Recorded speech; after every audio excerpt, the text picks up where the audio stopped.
نماز میں شیطان کا اچکنا، یعنی نماز بیچ میں سے چھین کے لے جانا۔ عائشہ رضی اللہ عنہا روایت کرتی ہیں، میں نے رسول اللہ صلی اللہ علیہ وسلم سے نماز کے دوران ادھر ادھر دیکھنے کے متعلق دریافت کیا۔ یعنی بعض لوگ جیسے نماز میں کھڑے ہوتے ہیں تو سجدے کی جگہ پر دیکھنے کی بجائے کبھی دائیں دیکھتے، کبھی بائیں، کبھی سامنے، کبھی آسمان کو۔ تو آپ صلی اللہ علیہ وسلم نے فرمایا یہ تو اچک لینا ہے، یعنی خشوع ختم کرنا ہے، جو شیطان بندے کی نماز میں سے اچک لیتا ہے۔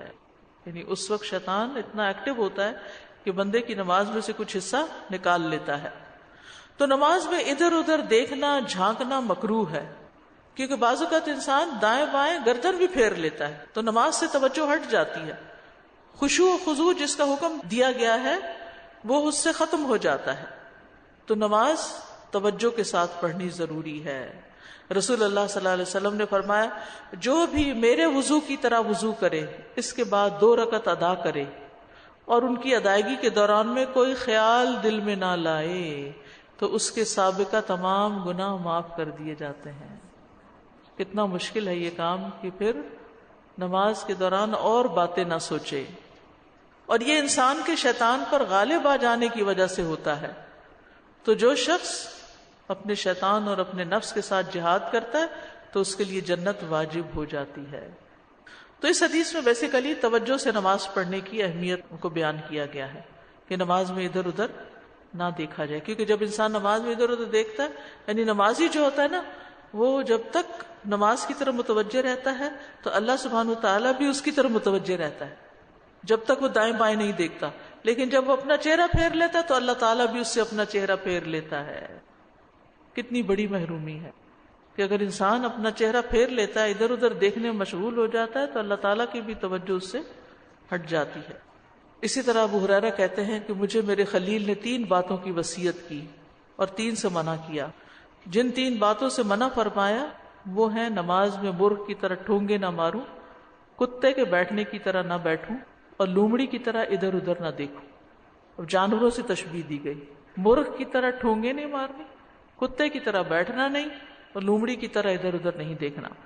رسول اللہ صلی اللہ علیہ وسلم نے ایک دن نماز پڑھائی۔ ابو ہریرہ کہتے ہیں پھر آپ مڑے اور فرمایا اے فلاں، تم نے اپنی نماز اچھی طرح کیوں ادا نہیں کی؟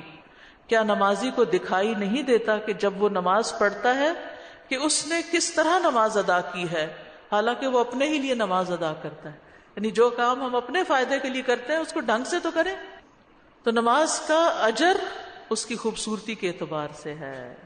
نبی صلی اللہ علیہ وسلم نے فرمایا بے شک آدمی نماز پڑھ کر اس حال میں لوٹتا ہے کہ کبھی اس کے لیے نماز کا 10واں حصہ ہوتا ہے بس، یعنی نماز کا اجر اس کو صرف 1/10 ملتا ہے، 9واں حصہ، 8واں حصہ، 7واں حصہ، 6واں، 5واں، 4واں، تہائی یا آدھا حصہ اجر میں لکھا جاتا ہے۔ یعنی نماز کے بعد ہر نمازی کا اجر مختلف ہوتا ہے، ایک جیسا نہیں ہوتا، اور وہ ڈیپینڈ کرتا ہے کہ اس کی نماز میں توجہ کیسی تھی۔ نمازی اپنے رب سے سرگوشی کرتا ہے، اس لیے عمدہ طریقے سے نماز پڑھنی چاہیے۔ نماز جو ہے وہ مناجات ہے، اور جو خشوع کرتا ہے اور توجہ سے پڑھتا ہے اس کے لیے اللہ کا وعدہ ہے قد افلح المؤمنون الذین هم فی صلاتهم خاشعون۔ لیکن شیطان حائل ہو کر خشوع ختم کرتا ہے، اور اس شیطان کا نام کیا ہے؟ خنزب۔